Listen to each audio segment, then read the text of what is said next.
Hello, good evening, and welcome to Prog Chattery 777. We are talking about Rush, and we're beginning at the beginning with Rush, the self-titled debut record released in 1974.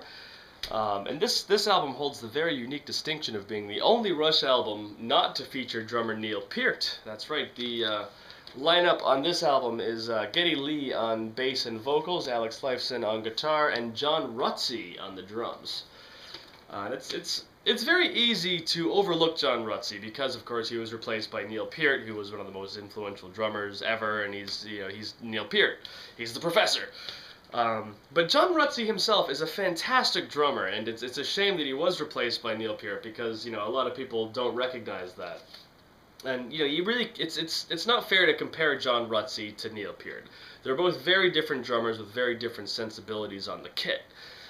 Neil Peart is famous for being a very orchestral drummer. He orchestrates what Geddy and Alex are doing. Whereas John Rutsey is more of a groove guy. He hears the core of what Alex and Geddy are doing, and he just finds that groove and he just rocks. He rocks with it. He's a rock drummer. It's a fundamental thing, and he's very, very good at it. He's a very, very good rock drummer. I think that's the problem. Is John Rutsey is a very, very good drummer. Neil Peart is an exceptional drummer, so that's that's kind of where it ends up. And John Rutsey has a huge contribution to this album too. He's a huge factor in terms of how the album sounds and how it chugs along. And the album itself is very different from the Rush that we know, unsurprisingly, with a different drummer. But stylistically, it's in a completely different universe from what we're used to. You have to remember, Rush was very, very young at the time. This is recorded throughout 1973. And during that time, Rush was touring heavily throughout Ontario, Canada, playing lots of bars and high school dances and stuff like that. And they were achieving lots of success playing heavy blues rock. And that's really what this album is.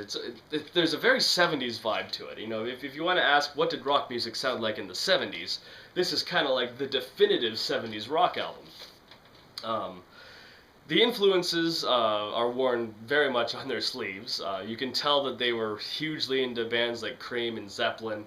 Zeppelin particularly. I think a lot of people will go to this and say, "Oh yeah, the first Rush album, bit of a Zeppelin knockoff."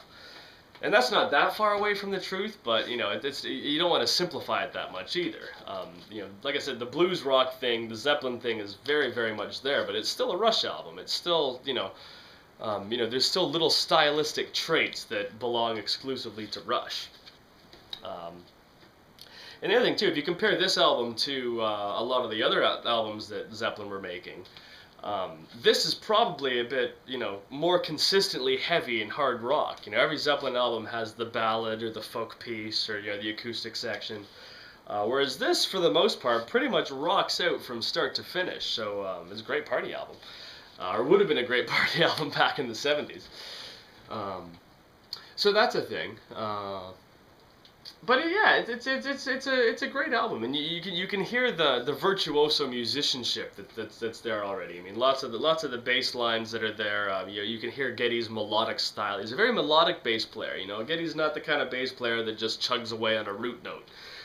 He moves around all over the place, and even though it is fundamentally fairly simple blues rock, Geddy's still all over the fretboard. And for guitar players, this is a fantastic album that showcases, young Alex Lifeson. Again, very much locked into that blues thing, but it's interesting to see that, this is the starting point, and, all the great solos that we got out of Lifeson later on, came from that blues thing. And there is a sort of foundational element to this album as well. I think I said before in the introductory video that, even though Rush, they did their progressive rock thing with the sidelong suites, and they did their synthesizer thing, they did like the 90s thing, they even flirted with AOR a little bit towards the end of the 80s. But through all those changes, they've always remained fundamentally a hard rock band. They're a high energy hard rock band, and all of that is very much on display here. It also contained a couple of hits. One is a very, very big international hit, and one I think is only still a hit in Canada because we're like, yay, we have Rush. But yeah, it was definitely a success for them, and it kept their young momentum going, and provided that foundation for all the great Rush music that we got to hear later on, which is great. So yeah, anyway, let's talk about the tracks. Let's try and not make this a huge 20-minute video, although it probably is going to be a 20-minute video. Of course, when you're watching it, you'll see whether it's a 20-minute video or not, and then halfway through, and I say, I hope this isn't a 20-minute video, blah, blah, blah, blah, blah. Look at how sidetracked I've gotten. So, the album opens with Finding My Way, and great little opener to the album. It's none of the songs on here are really, I would consider super classic Rush, but as far as the context of the album goes, Finding My Way is a great opener to it. We got that Alex Lifeson opening up everything with the big riff.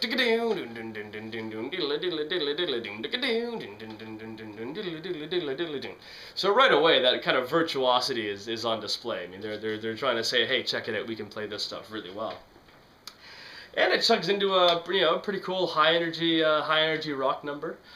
There's a compilation album that came out, and I'm not sure why they didn't include Working Man, and they put Finding My Way on instead of Working Man, which I always thought was kind of strange, but yeah, it's good stuff, lots of riffing, lots of high energy stuff, very, very 70s feel, yeah, there you go, it's a good song.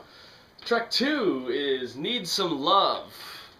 This is, some more rock stuff. I think if there is a criticism with this album, because it is consistently rocking, there is a bit of sameness that goes with some of the tracks, but minor criticism. Need Some Love is a short, snappy little number. Again, very, very 70s, catchy chorus. You can see why they developed the success and popularity that they had achieved at that point. Ooh, I need some love. It's a good little track. Not too bad. Move on to track 3, Take a Friend. This one I was always very fond of. I love the intro and the outro, the way it fades in with that guitar lick.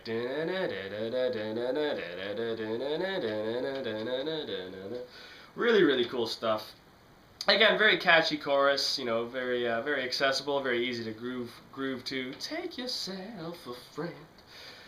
Lots of great guitar work by Alex Lifeson there. You really hear him at, again, probably the peak of his blues rock playing, where he was really, into those blues players. And some great guitar solos, guitar licks and whatnot on Take a Friend. Great song, but not an exceptional song. We get to track 4, wraps up the first side. We get Here Again. Is this Rush's first epic? They probably thought so. It's still bluesy. It's still, in the vein of that blues rock thing, but it is an epic, and it's, slow and lurching, and it almost feels like a ballad at the beginning. It's the closest thing that we come to getting a ballad at the beginning there, but it gradually works its way up, and it gets pretty high energy, but it's certainly not on the scale of 2112 or Cygnus X1 or Xanadu or any of those tracks, but again, those you can't compare, because Here Again is fundamentally a blues epic. It doesn't. It's not. I wouldn't go as far as to say it's prog yet. It's just a long, extended, epic bluesy number. I'm sure they were quite proud of it at the time. I could see them. In my experience with being in bands in high school, every band wants to do that. We're gonna make this song it's gonna go on for 10 minutes and it's gonna blow everyone's pants off. And 9 times out of 10, it's terrible. Here Again is not terrible. It's a very, very good song, and I'm sure they were rightly proud of it at the time. We flip the record over. I haven't had a chance to flip the record over for a little while, and we get What You're Doing. This might be one of my favorites on the album. It wasn't a big hit. But it's very, very memorable. It's got one of those riffs. I mean, again, the Zeppelin thing is right there. It almost sounds like Heartbreaker by Zeppelin, but, it's a very memorable riff. It's a great song. You can just, you throw that on the background, and that, it just grooves away. It grooves away in the background, and everything is great. Yeah, it's a great little song. I've always really enjoyed What You're Doing. It's funny phrasing that, but yeah, good song. Track 2, we get In the Mood. Now, I'm not sure. I know I've got a lot of viewers in the States and in England. I'm not sure if this is a hit out there, but in Canada, you cannot escape this song. And it's the one song that people that say they don't like Rush. This is the one song they don't realize is Rush, and they really really like it. But again, it's just kind of the generic '70s rock thing. It almost the cowbell in there. It almost reminds me of like Nazareth or something, like Son of a Bitch or something like that by Nazareth. But it's a cool little song. Lyrically, obviously that's the other thing I didn't notice. Obviously, without Neil Peart, the lyrics are all done by pretty sure it was Geddy Lee. Lifeson may have had some contributions there, but it's the most un-Rush-like lyrics ever. Rush went on to be known for the sci-fi thing, and they kind of got into more philosophical lyrics and whatnot. Very rarely does Rush do the picking up girls kind of a thing, or it's not really picking up girls, but it's about girls. That's not a thing that Rush does. Hey baby, it's 7:45. I feel I'm in the mood. It's so not Rush, but it is Rush. It is what they did. And like I said, at least here in Canada, this is one of those you hear In the Mood just as much as you hear like Tom Sawyer or Free Will on the radio. It's really weird. But there you go. I guess we're just proud of our own little prog band. So there you go. Not that In the Mood is anything like prog. It's just straight ahead '70s rock. But it's an okay song. Move on to track 3, Before and After. Now it's at this point in the album, you're kind of accustomed to the tone of everything. So it does start to sound a little bit generic. It's similar to like a Take a Friend or even What You're Doing. It's got a nice intro though. It's got a nice quiet intro, some nice tasteful guitar playing. Again, you almost think it could be going into a ballad or something like that, but we get into the rocky thing once again, and it's fine. It is what it is. It's a '70s rock album. Like I said, this is almost like the definitive album of '70s blues rock.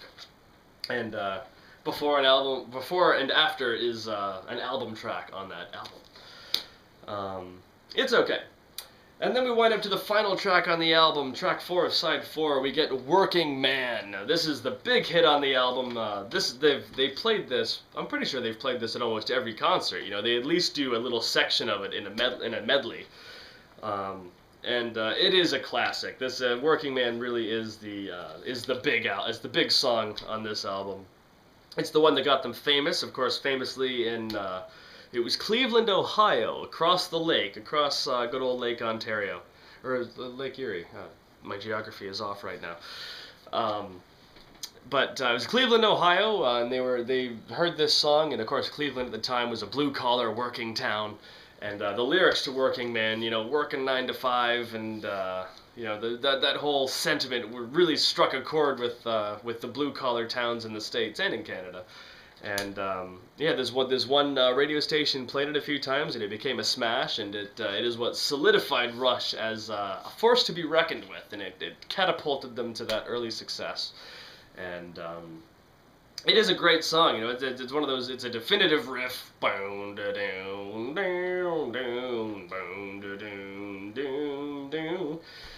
It's fantastic, and of course in the middle section it's got the big fast craziness and everything winds up into a frenzy. We get a phenomenal Alex Lifeson guitar solo, and the whole band is just grooving relentlessly and phenomenally, and it is a great track. It is probably a better epic than Here Again, which is track 4 on side 1 of this album.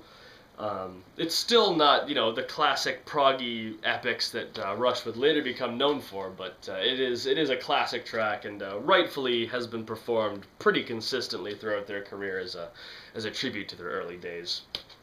And that wraps up the album.